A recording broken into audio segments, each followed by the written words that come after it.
Subscribe करें वक्त take channel को और बेल आइकन प्रेस करें न्यू वीडियो अपडेट्स डेली हासिल करने के लिए। दोस्तों कीबोर्ड्स तो हम सभी इस्तेमाल करते हैं जो कि मेम्ब्रेन वाले नॉर्मल कीबोर्ड्स होते हैं। उसके अलावा क्या आप सब जानते हैं कि एक मजीद टाइप का भी कीबोर्ड होता है जो कि होता है मैकेनिकल कीबोर्ड। या आपने इसके बारे में पहले सुन रखा हो लेकिन नहीं जानते होंगे ये क्या चीज है, या समझते होंगे ये वही नॉर्मल कीबोर्ड ही होता है। तो आज आप इस वीडियो के साथ ही रहे। आज मैं आपसे यही एक्सप्लेन करूंगा कि वो दोनों कीबोर्ड्स में क्या फर्क है और कौन सा बेहतर है।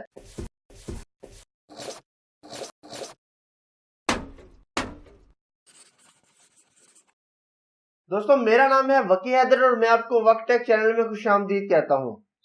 दोस्तों हम ज्यादातर जिस तरह के कीबोर्ड इस्तेमाल करते हैं वो होते हैं सिंपल कीबोर्ड्स या मेम्ब्रेन वाले कीबोर्ड्स, जिनका स्ट्रक्चर सिर्फ ये होता है कि वो ऊपर से उनका एक कीपैड होता है, उसके अंदर एक मेम्ब्रेन लगी होती है शीट, अगर आपने कभी कीबोर्ड खोल के देखा हो तो।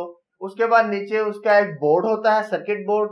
उसके बाद नीचे से बाकी कवर होता है और वो बंद हो जाता है। यानी उसका हमारे कीबोर्ड जो हम आजकल रूटीन में इस्तेमाल करते हैं उनका सिर्फ यही स्ट्रक्चर होता है कि ऊपर बटन है, नीचे मेम्ब्रेन है, उससे नीचे सर्किट बोर्ड है और बस इतना ही है।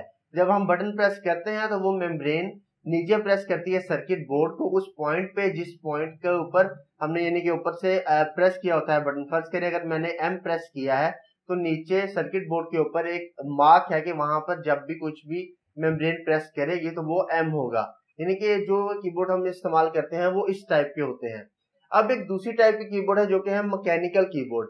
उनके बारे में आज मैं आपको एक्सप्लेन करूंगा और फिर मैं लास्ट में ये भी बताऊंगा कि कौन से बेस्ट हैं, आपको कौन सा इस्तेमाल करना चाहिए। अब यहाँ पे हम बात करते हैं मैकेनिकल कीबोर्ड की, तो उसके बारे में मैं आपको बताता चलूं कि मेम्ब्रेन वाले कीबोर्ड में तो ऐसा है कि एक ही मेम्ब्रेन है, उसके ऊपर ही सब बटन प्रेस होते हैं। लेकिन जो मैकेनिकल कीबोर्ड है उसमें ऐसा नहीं है, उसमें हर बटन की अलग मैकेनिक्स है, यानी कि हर बटन अलग तौर पे जुड़ा हुआ है साथ, और आप उसको जब भी अलग अलग प्रेस करेंगे कभी भी आपको पूरी अंदर उसकी मेम्ब्रेन नहीं मिलने वाली। अब इन दोनों में ये ऐसा क्यों है कि मैकेनिकल में ये अलग से मैकेनिक्स है और मेम्ब्रेन में ये सारे एक साथ ही हैं? इनका हमें फायदा क्या होता है? बेसिकली जो पहला फायदा अगर हम यहाँ पे देखें तो हमें डिजाइन का मिलता है। जो मेम्ब्रेन वाले कीबोर्ड होते हैं वो थोड़े सिंपल होते हैं, हो सकते हैं कि वो स्टाइलिश में भी हो, लेकिन ज्यादातर अगर हम इस्तेमाल करते हैं तो वो सिंपल होते हैं। लेकिन जो मैकेनिकल कीबोर्ड होते हैं वो काफी स्टाइलिश होते हैं, उनके अंदर लाइट्स होती हैं। लाइट्स मेम्ब्रेन वाले में भी हो सकती हैं लेकिन बेसिकली मैकेनिकल में ज्यादातर यही होता है कि उनमें लाइट्स होती हैं, हर बटन की अलहदा से लाइट होती है उसके ऊपर लगती है। आप वहां पे अपनी मर्जी से कोई भी फंक्शन सिलेक्ट कर सकते हैं, किसी भी किस्म की लाइट को सिलेक्ट कर सकते हैं अगर वो आपके कीबोर्ड में मौजूद है। उसके अलावा जो सबसे बड़ा फंक्शन हमें सबसे बड़ा एडवांटेज यहाँ पे मिलता है वो है साउंड का। यानी मेम्ब्रेन वाले कीबोर्ड को तो अगर हम प्रेस करें तो हमें साउंड का आउटपुट इतना अच्छा नहीं मिलता।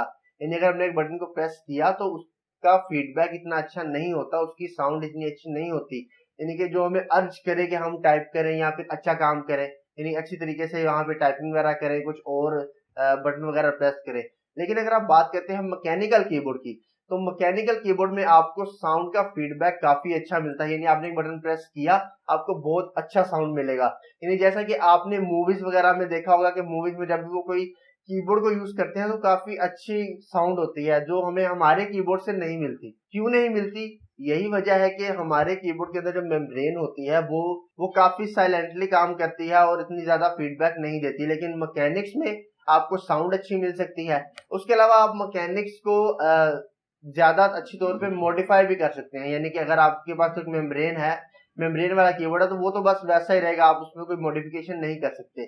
लेकिन मैकेनिक्स में आपको ये एडवांटेज मिलता है कि आप उसकी मॉडिफिकेशन कर सकते हैं, उसके बटन्स को सॉफ्ट, हार्ड या सुपर हार्ड कर सकते हैं। उसके अलावा साउंड को भी आप चेक कर सकते हैं कि आपको कैसी साउंड चाहिए, आपको ज्यादा लाउड चाहिए, सॉफ्ट साउंड चाहिए या किस तरह की भी साउंड चाहिए। आपको ये सारे फीचर्स मिलते हैं मैकेनिक्स कीबोर्ड में। उसके अलावा लाइट्स का मैं आपको पहले ही बता चुका हूँ, आपको उसके अंदर मुख्य तरह की लाइट्स मिलती हैं। उसके अलावा आप ऐसा भी कर सकते हैं कि आप अपने कीबोर्ड के कुछ बटन्स को काफी हार्ड रखें, कुछ को सॉफ्ट रख लें, कुछ को किस तरह रख लें, आपकी मर्जी है। यानी कि आप मैकेनिकल कीबोर्ड को फुल मॉडिफाई कर सकते हैं जबकि मेम्ब्रेन वाले कीबोर्ड को आप ऐसा नहीं कर सकते। दोस्तों उम्मीद है आपको ये वीडियो पसंद आई होगी। वीडियो को लाइक करें, शेयर करें, कमेंट करके मुझे बताएं कि आप कौन सा कीबोर्ड यूज करते हैं, मैकेनिकल या फिर मेम्ब्रेन वाला, नॉर्मल वाला। मिलूंगा मैं आपसे अपनी अगली वीडियो में, अभी के लिए सिर्फ इतना ही।